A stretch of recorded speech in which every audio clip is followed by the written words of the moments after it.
Welcome back to another episode of Warren Cali. In this episode, I'ma detail the notorious killer from the Tiny Rascal gang named Chaka. Now, Chaka was born Peter Chung in the early 70s in Cambodia. Now in his early life, Chaka would have terrible experiences growing up. In Cambodia in the 70s, it would be war.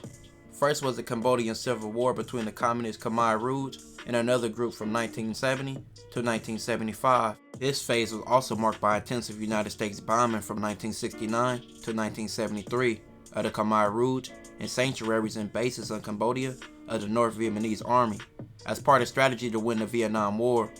The second phase was the rule of Khmer Rouge from 1975 to 1979. The Khmer Rouge murdered or starved about 1/4 of the 8 million Cambodian people. Many families had to suffer being thrown into camps and sent to work labor jobs. That was Chaka's experience early on in his life. These experiences would forever change him. With Vietnam overthrowing the Khmer Rouge in 1979, everyone was set free.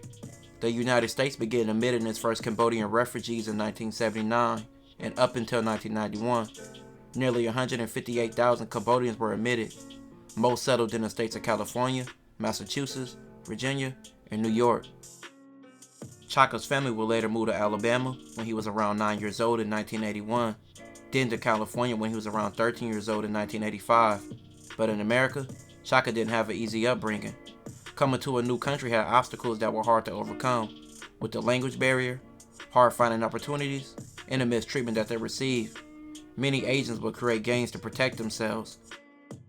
Gangs like the Tiny Rascal gang, also known as TRG, were formed to protect the Asian youth from constant harassment they faced in the early 80s. At first, the start wasn't to be a violent group, but to rather stand up for themselves.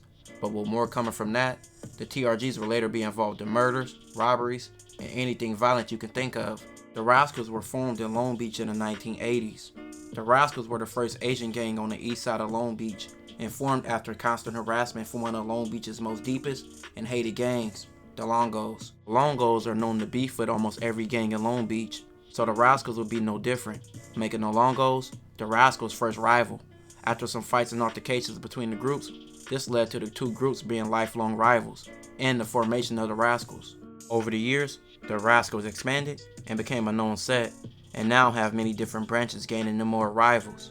The Rascals have other branches in places like Fresno, Sacramento, Stockton, Massachusetts, Rhode Island, Minnesota, and Pennsylvania, among many other cities and states.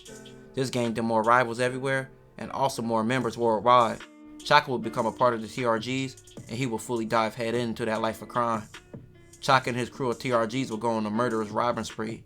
In July of 1995, Chaka and his crew of TRGs will do a robbery in Spokane, Washington.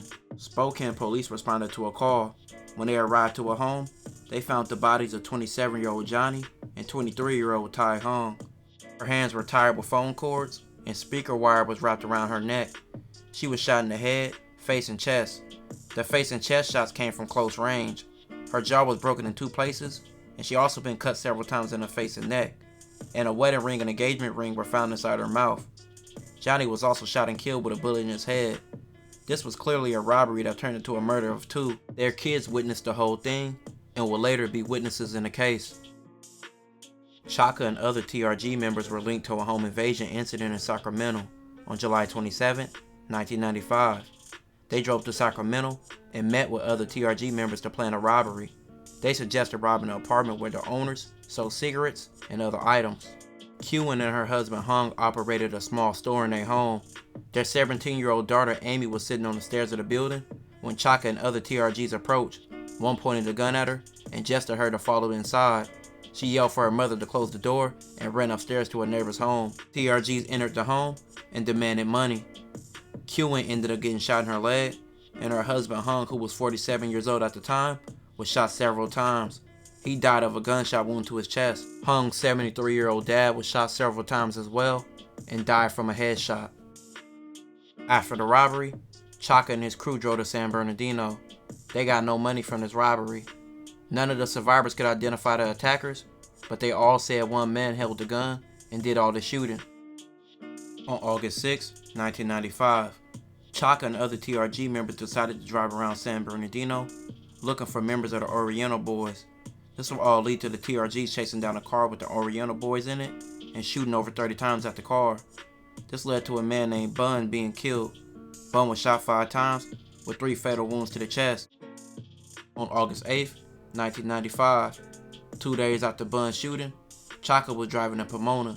He was with other TRGs. They would see a man in a white pickup truck, and Chaka would make a U-turn and drive at the truck, and Chaka and another TRG member began firing at the truck until it hit a curve. The passenger of the truck named Miguel died of massive internal bleeding from a bullet to the heart. They said the shooting happened because a Mexican man in the truck threw up a gang sign at the TRGs. Next day, August 9th, Chaka and his crew will be out for another robbery in San Bernardino on Elm Street, and let's just say, this was a nightmare. Chaka and his crew would find a house to target, and once someone answered the door, they rushed inside the home. The Nguyen family didn't speak English and was Vietnamese, so they didn't understand Chaka's orders. He had to tell his homie Scrappy to translate to the family. The Nguyen family included Henry, his wife Tran, their daughter Duan, and their 3 sons Daniel, David, and Dennis. They all were ordered to get on the floor. TRGs demanded cash. Henry only had about $2,000, and all heard was next by neighbors were countless of gunshots, and moments later, a car driving away. 5 people had been killed. Group divided some of the Nguyen's jury, and Chaka told everyone to act like nothing happened. They spent the rest of the evening at a pool hall. Chaka told other gang members he had done some of the shooting on Elm Street. The next morning, Henry's sister called the Nguyen home. The phone rang for a long time before Dennis finally answered and said, "Mommy's dead." It turned out when Henry's sister got there, she seen her whole family dead besides her 3-year-old nephew Dennis, but even he was shot in the hand. Shortly after the crimes, Chaka would be telling more people what he did. Chaka and his crew would finally be picked up after this, with so much evidence pointing against him. They left fingerprints at many crimes, and also was caught with the same guns that they used in many shootings. They also had many witnesses picking them out as the shooters, and they also told many people about the crimes they committed. At his trial, Chaka's lawyer and his family would bring up his childhood trauma and why he became so ruthless. They would even say his PTSD was like a war veteran after all he experienced.